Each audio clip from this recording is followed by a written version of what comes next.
تعالى عليه وعلى آله وأصحابه ومن وأولياء أمته وعلماء ملته وأهل سنته أجمعين. أما بعد فأعوذ بالله من الشيطان الرجيم. بسم الله الرحمن الرحيم.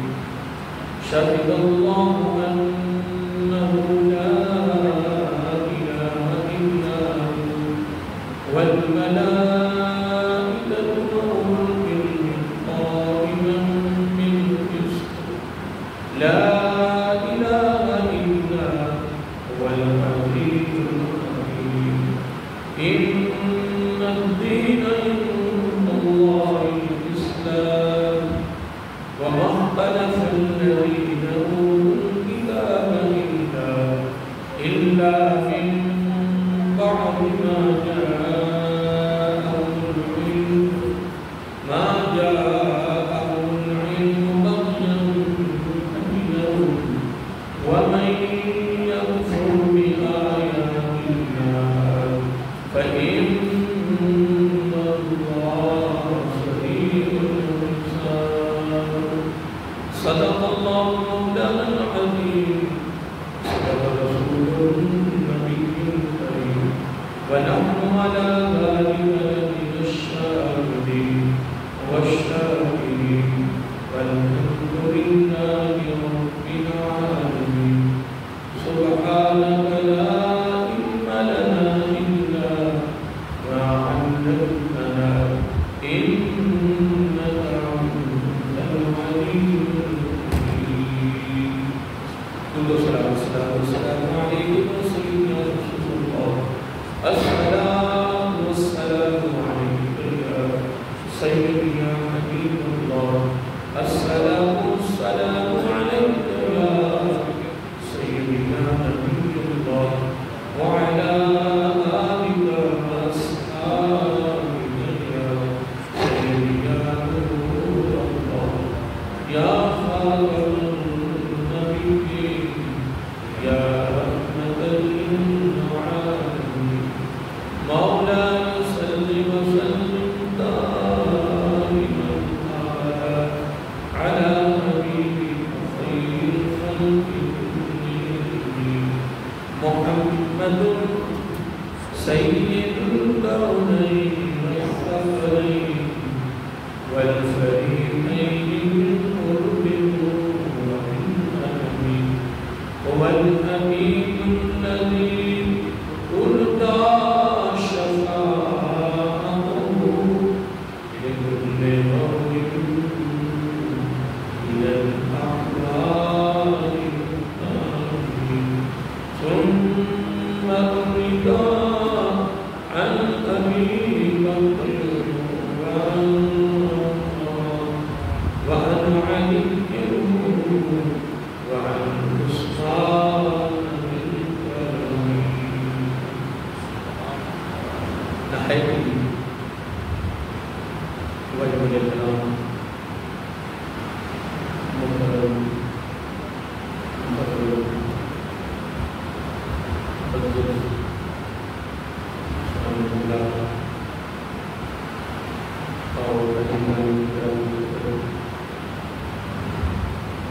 اللہ کو عزت کی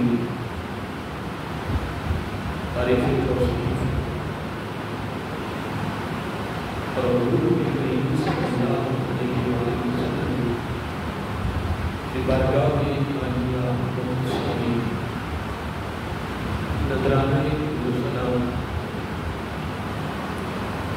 اللہ کی عزت کا بے پایان کرم ہے. اس کی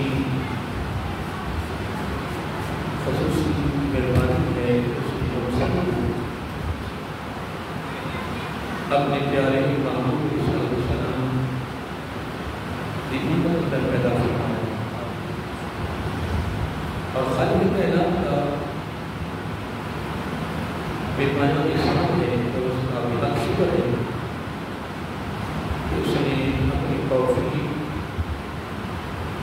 اپنے محبوب صلی اللہ علیہ وسلم کی توسط سے ایمان جیسی عظیم الشان نعمت سے معلومات کرنا. حضرات محترم، کلمے کی فضائل کی مناسبت سے ہماری گفتگو شروع ہے. آج 5واں جمعہ مبارک ہے اور آج دن کی گفتگو میں اتفاق کریں گے. ویسے تو جس موضوع کو لے لیں وہ ہر موضوع وسیع موضوع ہے. ہمارے پاس بات نہیں ہے کہ ہم اس کو بیان کر سکیں. یہ تو رسول برکت کے لیے اور حاضری لگوانے کے لیے پروگرام چل رہے ہیں. اس موضوع کو لے لیں. جب بھی کوئی اہل علم اس موضوع کو بیان کرتا ہے تو آخر میں یہ کہتا ہے کہ میرے پاس بات نہیں ہے. بس حاضری لگوانے کے لیے پروگرام شروع کیا تھا. اللہ تعالیٰ کی بارگاہ میں قبول فرمائے اور ہمیں عملی زندگی نصیب فرمائے. اور یقیناً بات یہ ہے کہ ہمارا ہر عمل ہر پروگرام ایک روایتی ہو گیا ہے، رسمن ہو گیا ہے.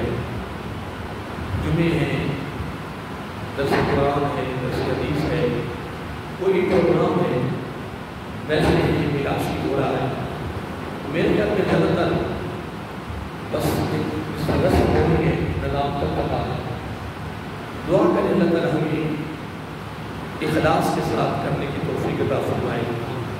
اور وہ لوگ بڑے خوش نصیب ہیں، بڑے قدروں کے مالک ہیں، بڑے نصیبوں کے مالک ہیں. اللہ رب العزت نے استقامت کی دولت بھی دے رکھی ہے، اخلاص بھی دے رکھا ہے، اور وہ عامل الصالحات ہے جس پر ان کا پورا عمل ہے اور وہ بھی اخلاص کے ساتھ.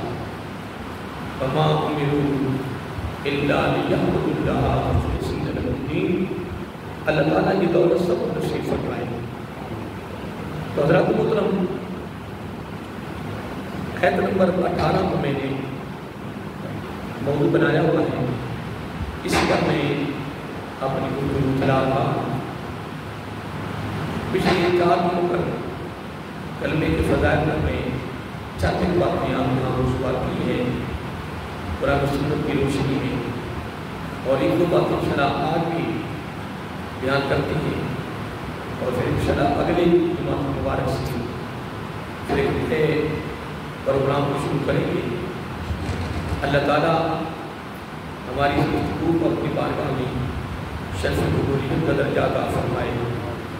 اللہ تعالیٰ نے صحت کریمہ میں اپنی ایک ہونے کی، خدا ہونے کی گواہی دی ہے. اللہ تعالیٰ اپنے وحدہ لا شریک ہونے کی گواہی دی ہے، اور ساتھ یہ بھی فرمایا ہے کہ اس گواہی پر فرشتوں نے بھی گواہی دی ہے اور اہل علم نے بھی گواہی دی ہے. والملائکۃ وأولو العلم. اور آگے جا کر اللہ رب العزت نے بڑی پیاری بات فرمائی ہے کہ قائما بالقسط. ہم نے ہر تدبیر کو جب لکھا ہے تو ہم نے بڑے عدل کے ساتھ لکھا ہے، کسی پر زیادتی نہیں کی ہے. وما انا بظلام للعبید. اللہ تعالیٰ فرماتا ہے کہ ہم کسی بندے سے ظلم نہیں کرتے. اللہ رحیم ہے، کریم ہے، وہ ستار ہے، وہ غفار ہے. یقیناً جس طرح بنی اسرائیل کا حال یہ تھا، بنی اسرائیل کا حال یہ تھا کہ جب وہ اچھا کام کرتے تو کہتے ہیں یہ ہماری محنت ہے، یہ ہماری محنت ہے، یہ ہماری کاوش ہے، یہ ہم نے کیا ہے. جب کوئی برا کام ہو جاتا اس کو رب کی ذات کی طرف منسوب کرتے ہیں. کیا کریں جی، بس لکھا اس طرح گیا تھا، بس رب کی طرف سے بس ہم نے ایسا تھا.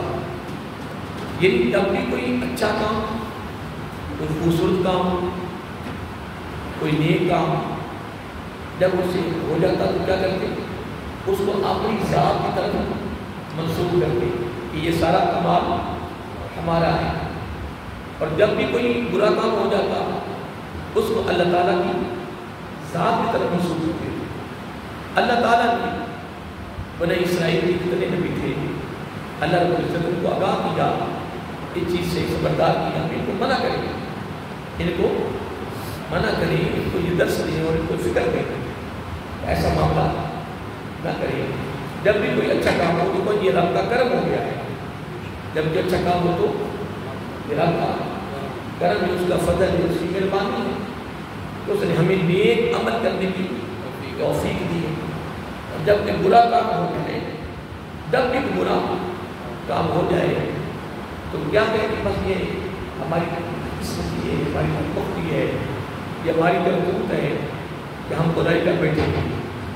پھر اللہ رب العزت نے اپنے محبوب علیہ السلام سے بھی فرمایا کہ آپ اپنی امت کو فرما دو کہ یہ بنی اسرائیل کی طرح نہ کریں.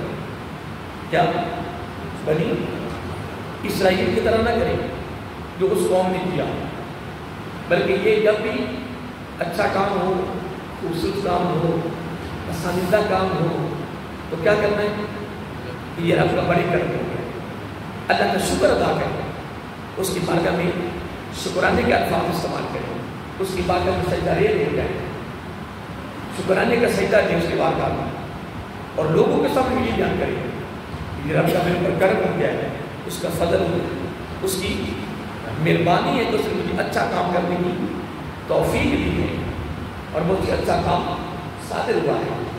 اور جب برا کام ہو تو پھر اس کو اپنی ذات کی طرف منسوخ کرے، بلکہ کیا کرے بس ناکامی ہو گئی، میری بس قسمتی ہے، میری یہ کرتوت ہے کہ مجھ سے برا کام ہو گیا. اللہ رب العزت نے ان کو بھی منع کیا اور آپ نے محبوب علیہ السلام کو بھی یہ چیز سے آگاہ کیا، خبردار کیا. اللہ رب العزت نے چیز کا اپنی طرف سے حکم کیا. اور یقیناً اس میں شک نہیں ہے، اس میں شک نہیں ہے کہ اللہ رب العزت کی یہ خصوصی مہربانی ہے. اب دیکھیں، اگر اللہ تعالیٰ ہمیں کسی غیر مسلم کے گھر میں پیدا کر دیتا، ہم کچھ رب کا بگاڑ سکتے تھے؟ بولیے، کچھ کر سکتے تھے؟ ہماری کیا ضرورت ہے؟ وہ رب ہے، وہ مالک ہے، وہ خالق ہے، وہ انک علی کل شیء قدیر ہے، وہ بڑی طاقت کا مالک ہے، وہ مرضی کا مالک ہے، اس کا جو چیز چاہے وہ کرے. لیکن یہ اس کی مہربانی ہے، یہ اس کی مہربانی ہے کہ اس نے ہمیں مسلمانوں کے گھر میں پیدا کیا اور محبوب علیہ السلام کی امت میں پیدا کیا. یہ اس کی مہربانی ہے.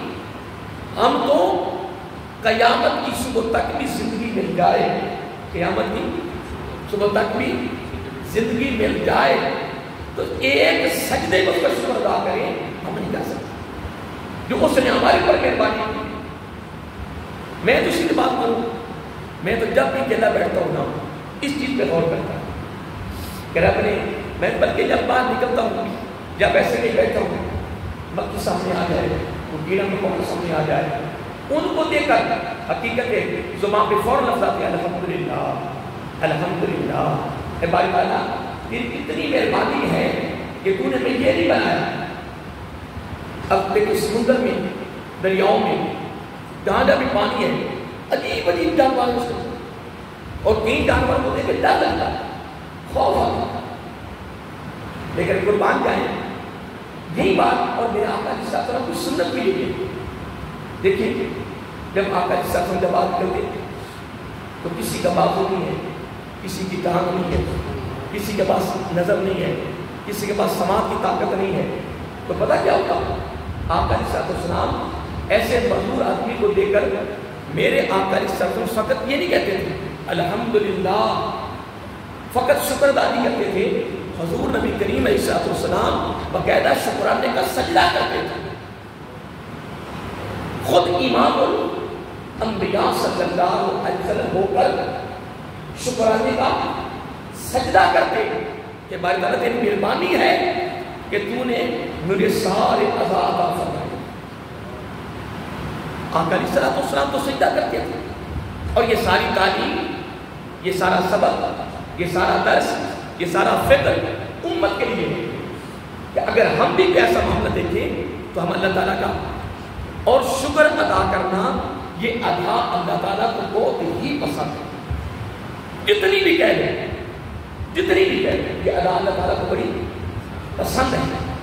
تو اس لیے محترم عرض کر رہا تھا کہ یہ رب کی مہربانی ہے، اس نے بن مانگے یہ ہمیں توفیق عطا فرمائے، یہ رب کی مہربانی ہے۔ اسی طرح جب اچھا کام ہو جائے، کیا ہو جائے؟ اچھا کام ہو جائے، خوبصورت کام ہو جائے تو اللہ تعالیٰ کا شکر ادا کریں اور ساتھ یہ بھی کہتے ہیں بھائی تعالیٰ تیری مہربانی ہے کہ تم مجھے اچھا کام کرنے کی توفیق دی، طاقت دی، اور جب برا کام ہو جائے تو اللہ تعالیٰ کے بارے میں معافی مانگو، توبہ کرو، اللہ تعالیٰ کے بارے میں بھائی تعالیٰ مجھ سے یہ کام ہو گیا ہے مجھے معافی۔ دیکھو کتنا خوبصورت درس ہے، اور یہ خوبصورت درس جو سبق ہے یہ ہماری زندگی کو مزین کرنے کے لیے ہے، زندگی کو خوبصورت کرنے کے لیے۔ جب ہماری زندگی مزین ہوگی، خوبصورت ہوگی، مزین سے خوبصورتی سے مراد یہ ہے کہ وہ زندگی جو رب کو پسند ہے اس کو کہتے ہیں مزین، خوبصورت کہتے ہیں۔ آئیے محترم، میں جو عرض کر رہا تھا اس موضوع پر ہماری گفتگو چل رہی ہے، بدعا کرنے تعالیٰ ہمیں پوری زندگی اس کلمے کا ورد کرنے کی توفیق دی، اور جو اصل کام وہ یہ ہے کہ دعا کیا کرے کہ اللہ تعالیٰ آخری وقت کلمہ نصیب فرما، اور اس کے لیے اپنا ایک نمود بنائے جو میں نے گزشتہ جمعہ پر آپ کو دیا تھا کہ جب بھی آپ نماز پڑھیں، کیا بولیے، جب بھی آپ نماز پڑھیں تو نماز پڑھنے کے بعد اپنے چہرے کو نیچے کر دیں اور دل کی طرف رخ کریں، دل کس کی طرف؟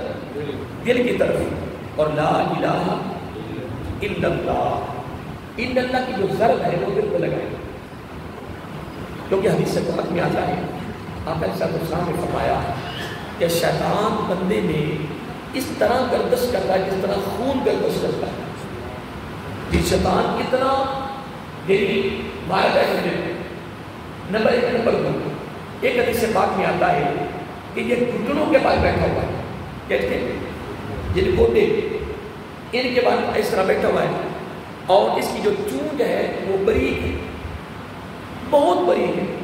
آقا علیہ السلام نے فرمایا اب یہ قریب بیٹھا ہوا ہے، اب اس کی نظر دل پر ہوتی ہے، جب دل غافل ہوا نہیں اس نے فوراً موقع تلاش کرنا کہ دل غافل ہوا، اس نے ڈنگ مارا، اور اس کی چونچ بہت باریک، جب یہ ڈنگ مارتا ہے تو آقا علیہ السلام نے فرمایا دل پر ایک سیاہ نقطہ لگ جاتا ہے، یہ اس کا حملہ ہے، یہ اس کا حملہ ہے۔ تو جب ہم الحمدللہ نماز پڑھیں، تلاوت کریں، حلال کمائیں، حرام سے بچیں، اللہ کی مخلوق کے لیے ہم پردی کریں گے، خیر خائی کریں گے، ٹھیک ہے جی، پھر اس کے بعد لا الہ الا اللہ کا ورد رکھیں گے، اور پھر اس طرح چہرے کے نیچے کریں گے۔ اب میں نے کلمہ شریف پڑھا، آپ نے سنا؟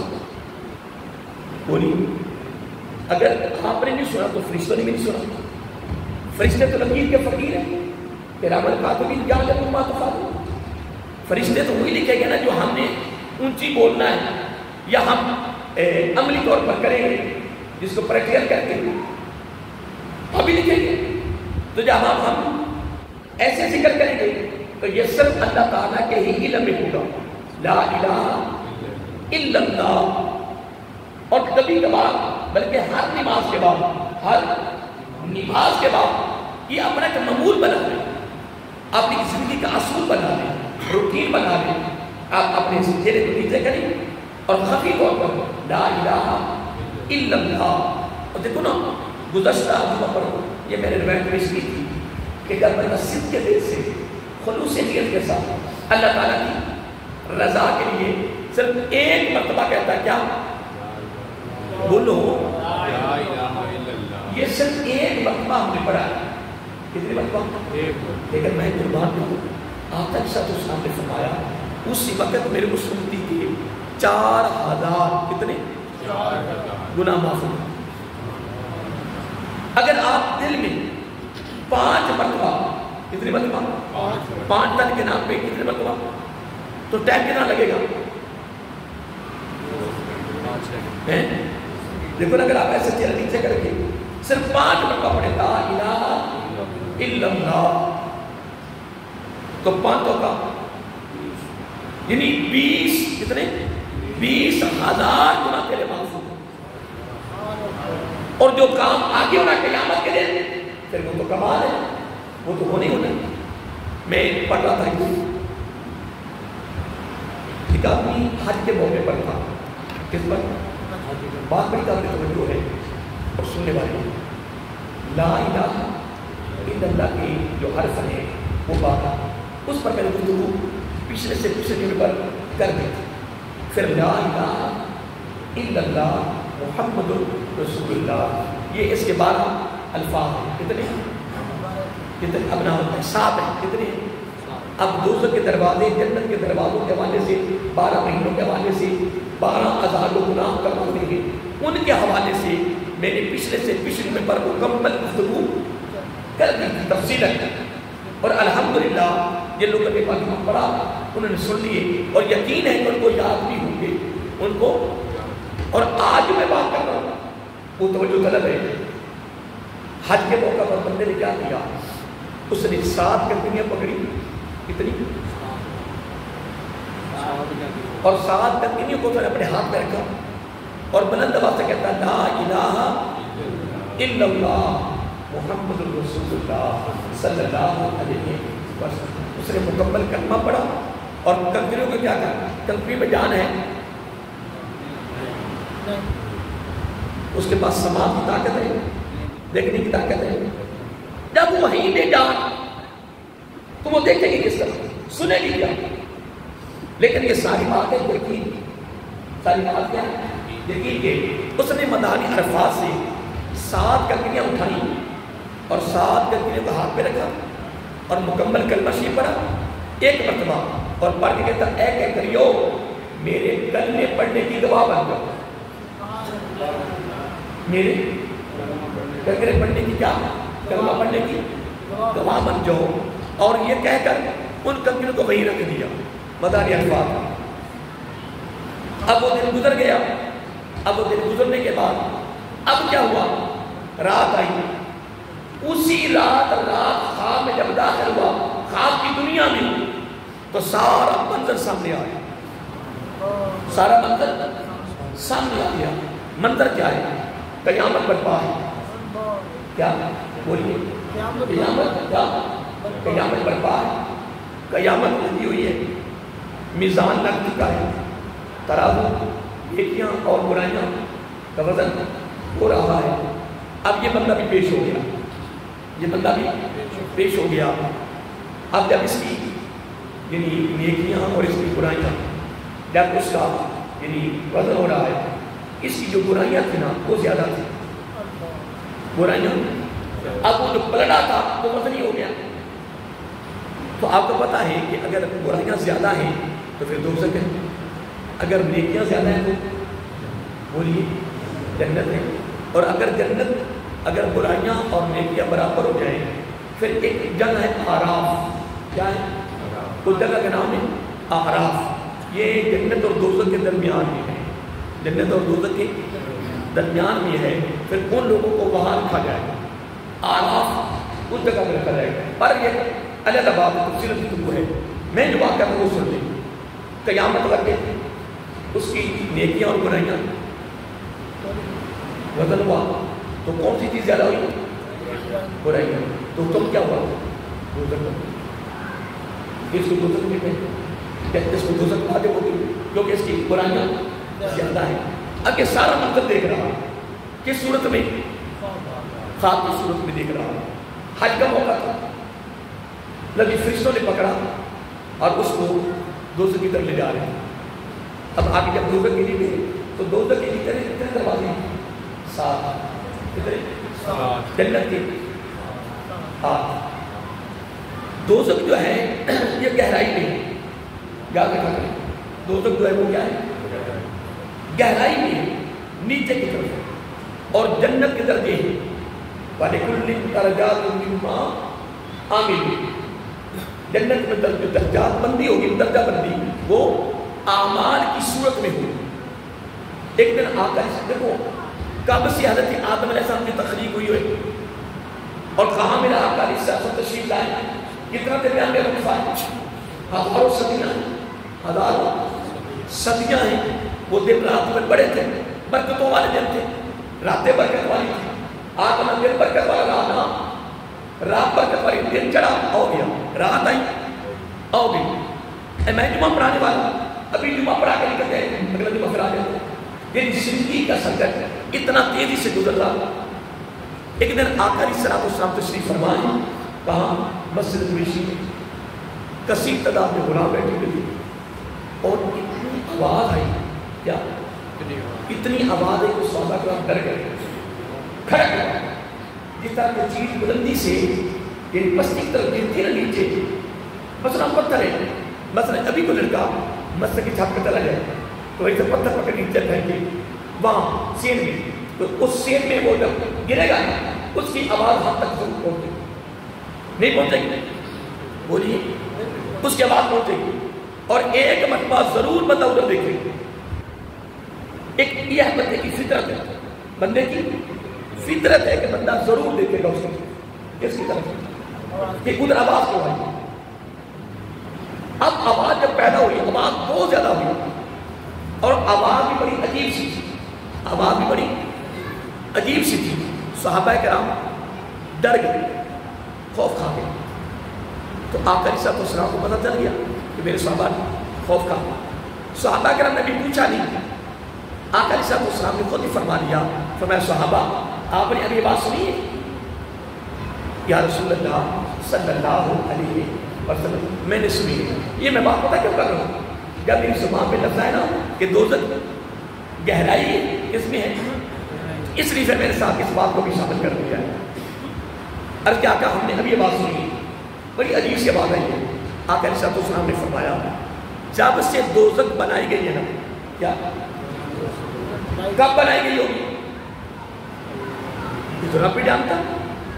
حضرت آدم علیہ السلام کی تخلیق سے پتہ کتنے ہزار سال پہلے بنی ہوگی، دوزخ کی تخلیق ہوئی ہوگی۔ میرے آقا علیہ السلام نے فرمایا جب سے دوزخ کی تخلیق کی ہے، دوزخ مرد وجود میں نہیں آیا۔ آقا علیہ السلام نے فرمایا اس دن فرشتوں نے ایک وزنی پتھر، کیا ایک وزنی پتھر اس کے کنارے سے نیچے پھینکا ہے۔ اس دن سے پتھر نیچے جا رہا ہے اور آج جا کر دوزخ کی نیچے گئے گئے۔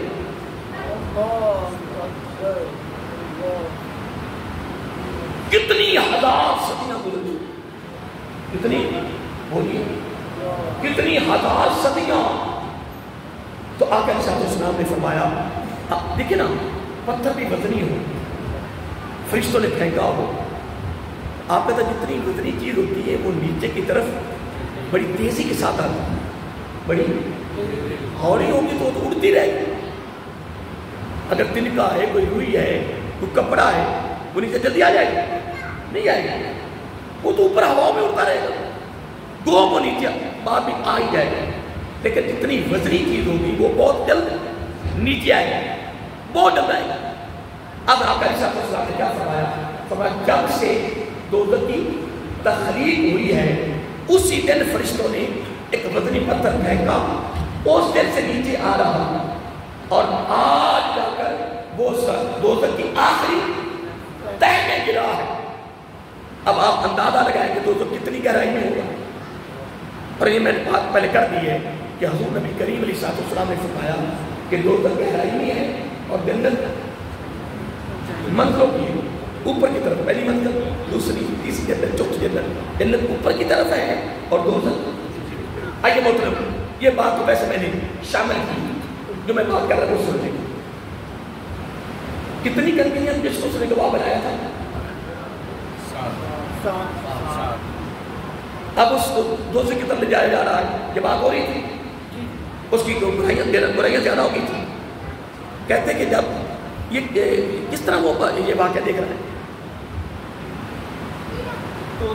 بولو تو صحیح، یعنی یہ جاگتے ہوئے دیکھ رہا ہے یا خواب میں دیکھ رہا ہے؟ یہ بات یعنی خواب کی ہو رہی ہے، بیداری کی نہیں ہو رہی.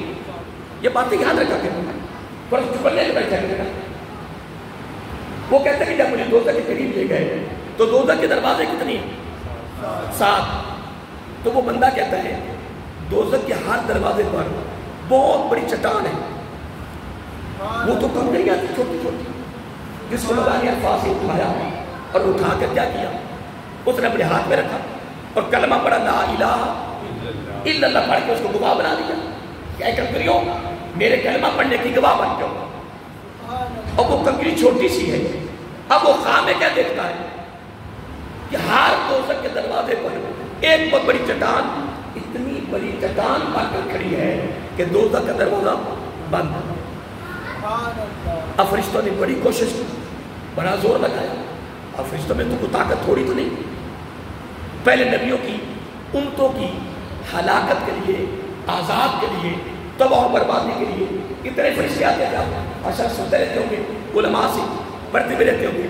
1 یا 2 3 مہینے نہیں پڑے، 3 مہینے پڑے. 1 فرشتہ یا 2 فرشتے آتے، پوری بستی کو اٹھا کر نیچے گرا دے.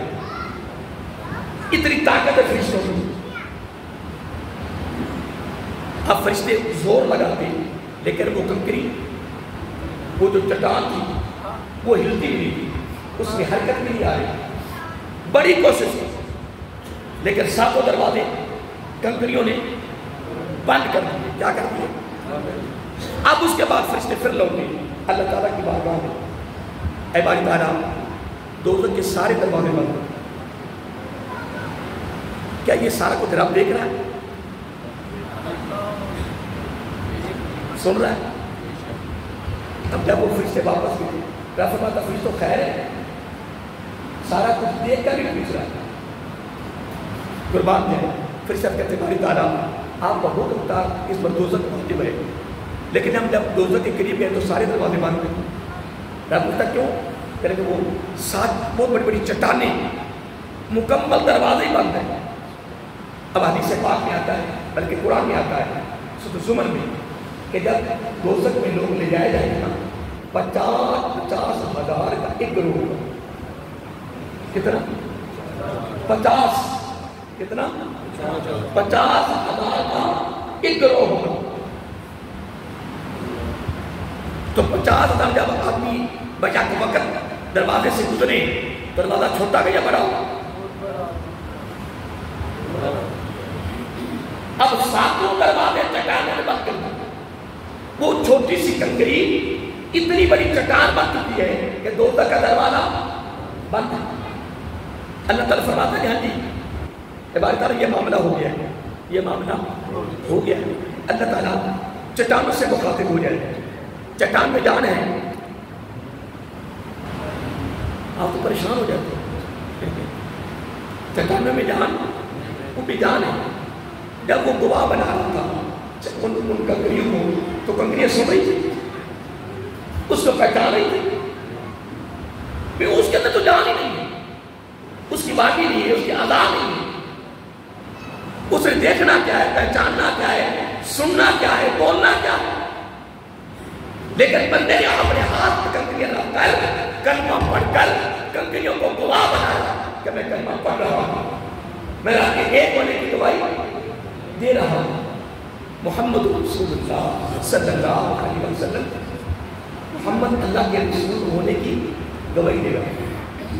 اب اللہ تعالیٰ کنکریوں سے جب پوچھا، کنکریاں آگے سے جواب دیتی ہے.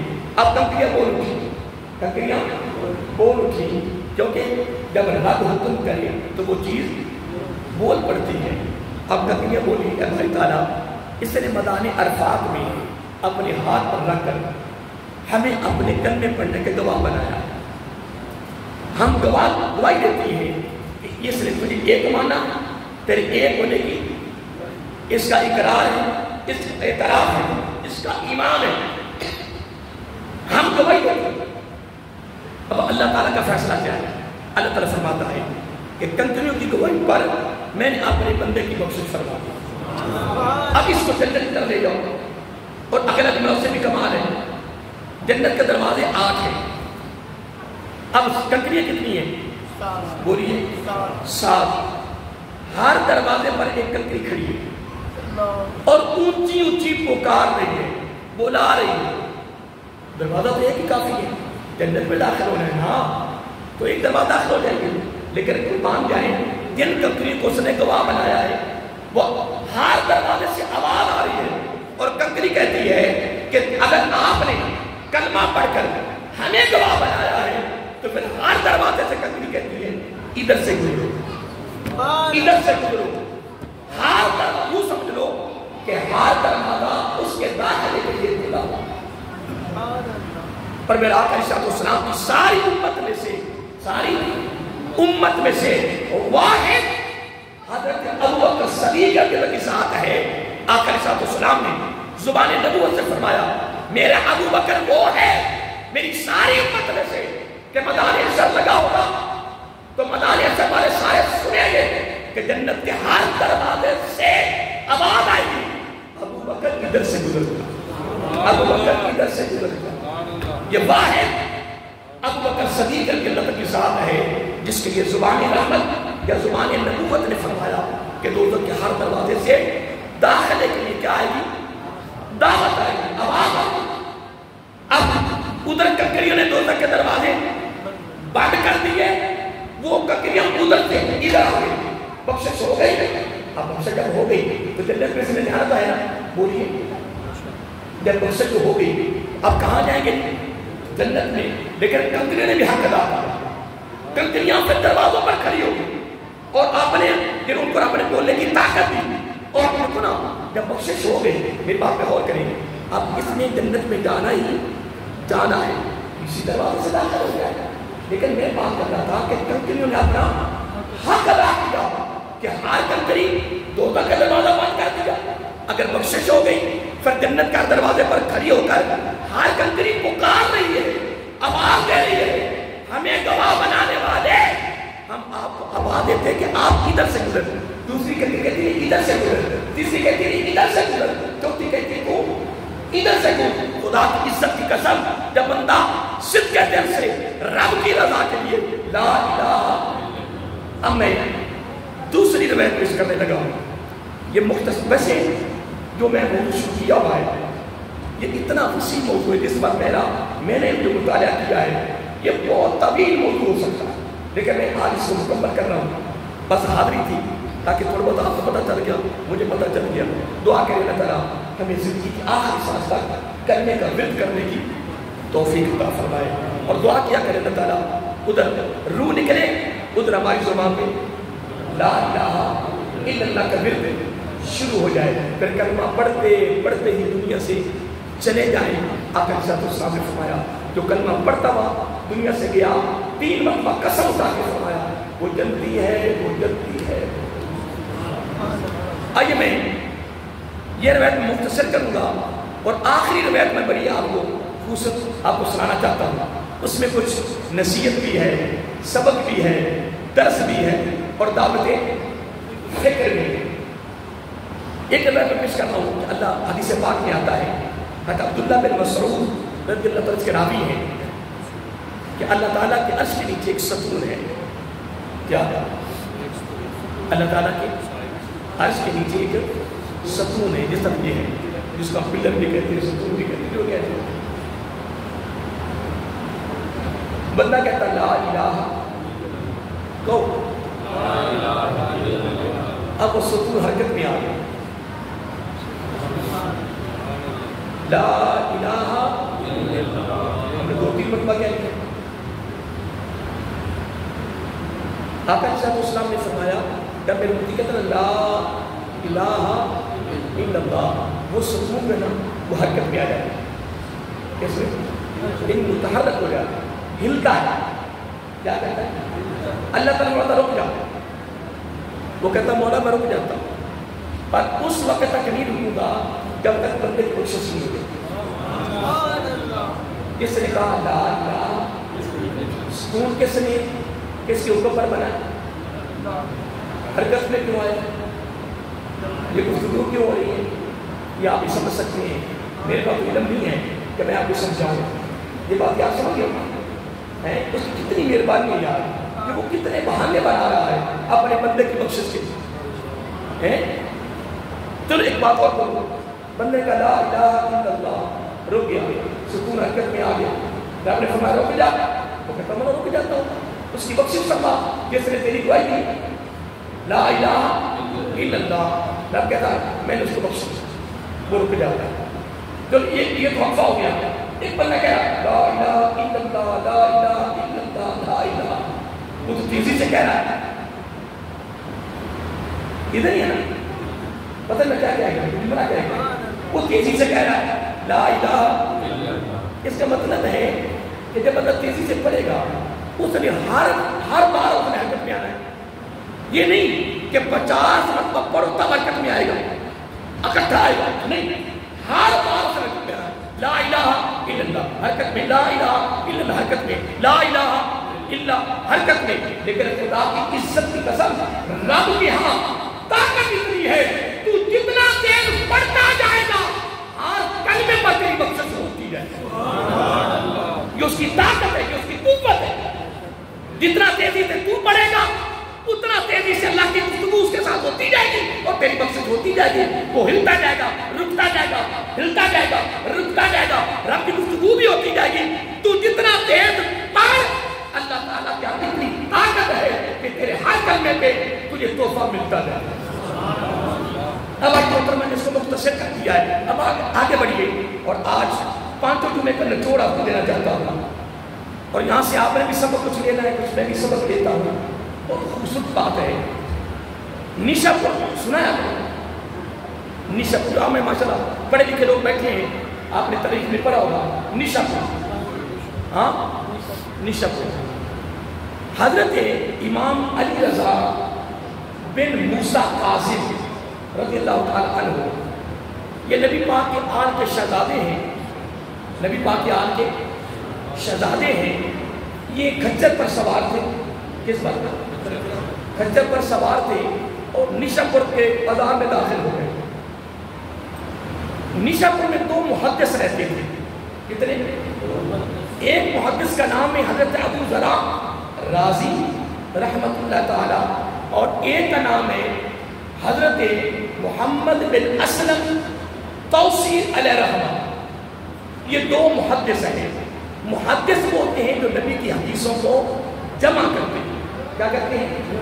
نبی پاک کی حدیثوں کو، جس طرح مثلا امام بخاری ہیں، یہ محدث ہے، امام مسلم محدث ہے، امام ترمذی محدث ہے، امام نسائی محدث ہے، امام ابو داؤد یعنی محدث ہے۔ جس نے بھی حدیث لکھی ہے یوں سمجھو کہ وہ کون ہے؟ وہ محدث ہے۔ وہ کون ہے؟ محدث کیا کرتا ہے؟ آقا صلی اللہ علیہ وسلم کے علم کو جمع کرتا ہے۔ اور آج بھی کہوں گا، موت تک کہوں گا کہ محدثین کا ہمارے پر بہت بڑا حصہ ہے۔ لوگوں نے اس وقت تو سہولتیں بھی نہیں تھیں، نہ گاڑیوں کی، نہ سفروں کی، نہ لباسوں کی، نہ کھانوں کی، سیرات تھے، کوئی پیسے نہیں لگے ہوئے تھے، پتہ نہیں کہاں کہاں وہ جا جا کر، مثلا جو میں حدیث بھی بیان کر رہا ہوں، اس حدیث کی سند پتہ چلا نا کہ فلاں ملک میں فلاں شہر میں ایک صحابی رہتا ہے، اس کی سند اس کے پاس ہے۔ سند کہتے ہیں کہ اس حدیث کو نبی پاک کی زبان سے سنا کس نے، اس کو کہتے ہیں سند۔ کیا کہتے ہیں؟ ایک مرتبہ ایک محدث 3000 کتنے؟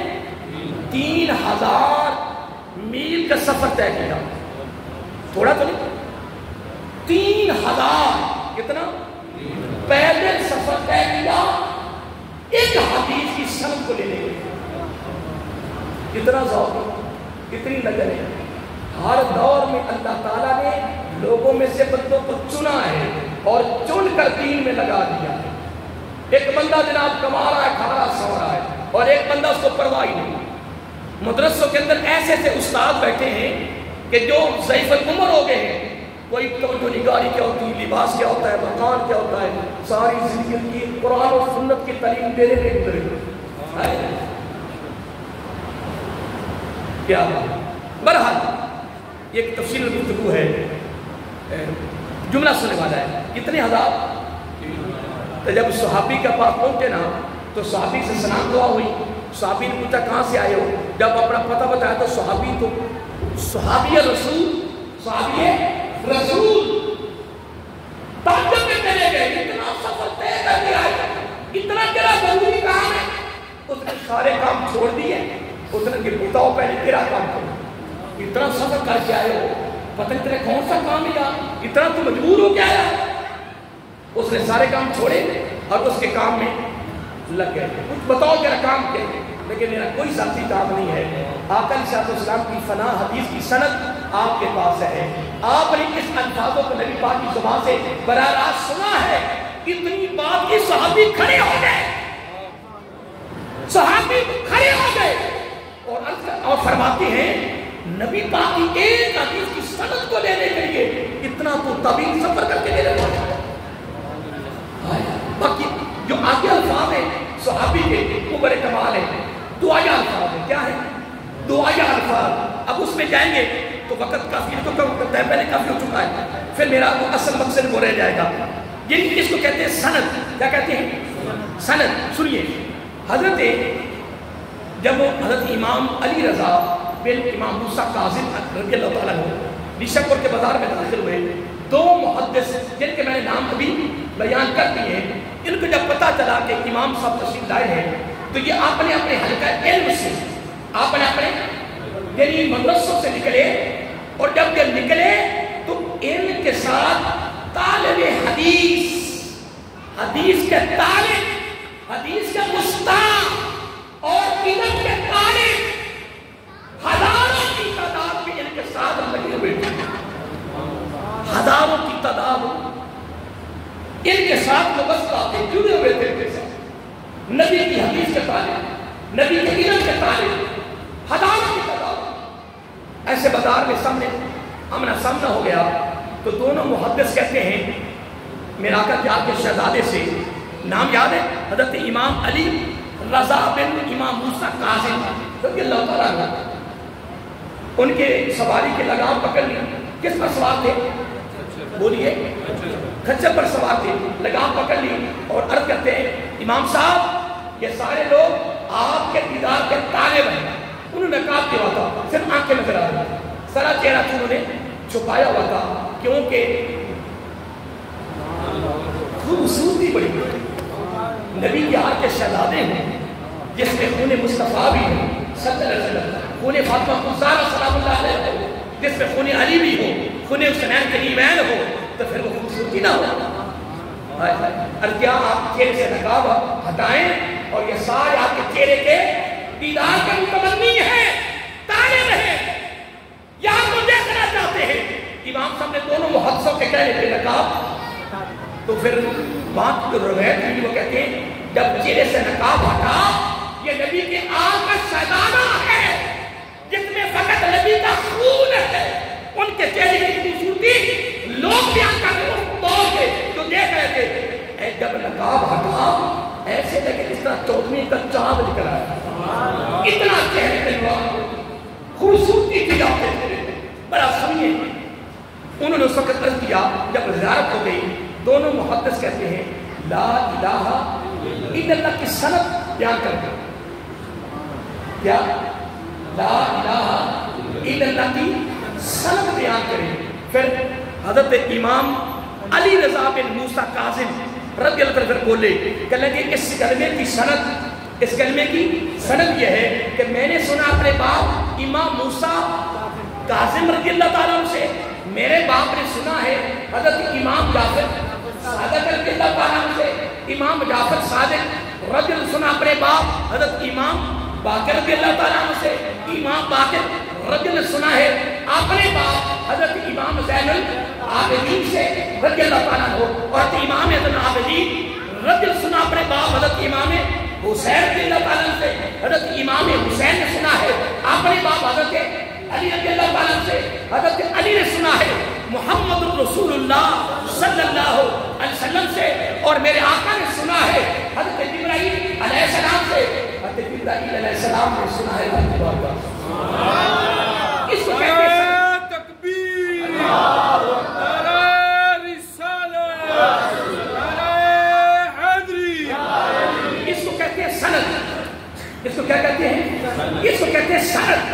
اب اس کی اور بھی تعریف ہے لیکن میں اینڈ کرنے لگا ہوں. جب ساری سند بیان ہو گئی اب سند کا جو اصل لباب ہے نا اصل نتیجہ کو اب وہ سنو. پھر امام علی رضا بن موسیٰ کاظم بولے یہ ساری روایت بیان کرنے کے بعد اب سند کیا ہے؟ کیا سند کیا ہے؟ رب فرماتا ہے کہ جس نے صدق کے دل سے کہا لا الہ الا اللہ یہ میرا قلعہ ہے. یہ میرا قلعہ ہے. یہ میرا قلعہ ہے. کیا مطلب؟ فرمایا جس نے کہا لا الہ الا اللہ وہ میرے قلعہ میں داخل ہو گیا. فرمایا مجھے اپنی عزت و بزرگی کی قسم جو میرے قلعہ میں داخل ہو گیا وہ میرے عذاب سے محفوظ ہو گیا. جو میرے قلعہ میں داخل ہو گیا وہ میرے عذاب سے محفوظ ہو گیا. کلمے کے حوالے سے میں 4-5 دنوں پر گفتگو کرتا رہا. میں کچھ کر تو نہیں سکا لیکن برحال جو مجھ سے ہو سکا میں نے کچھ تھوڑے سے فضائل بیان کیے ہیں. لیکن نتیجہ اس کا یہ ہے کہ ہم لا الہ الا اللہ کا پھر اپنا زندگی میں مقبول بنائیں اور کوشش کریں. جو میں نے پچھلی میں کہا تھا کہ نماز پڑھ کر ہر نماز کے بعد بس ایک لمحہ کے لیے چہرہ نیچے کریں اور پنٹن کے نام پہ صرف لا الہ 5 مرتبہ روزانہ ہر نماز کے بعد پڑھتی جائے. انشاءاللہ کمال ہو جائے. اس پر بڑی روایات اور ہیں. بڑی کمال روایات خوبصورت روایات. لیکن یہ کہ اگر میں چلاتا رہا یہ چلتا جائے گا موضوع آگے کچھ اور موضوع بھی ہیں وہ رہ جائیں گے. اس لیے میں نے 5 دنوں پر جو محسوس سکا 2-4 باتیں کی ہیں کہ کلمے کے یہ فضائل ہیں کلمے پر یہ فوائد ہیں. اللہ تعالیٰ ہم سب کو کلمے کو صدق کے دل سے اس کا ورد کرنے اور ساتھ ساتھ عرض کیا کریں یا اللہ مجھے آخری وقت کلمہ نصیب فرمانا. یہ اپنا ورد بنا دو یا اللہ مجھے آخری وقت کلمہ نصیب فرمانا. وما علینا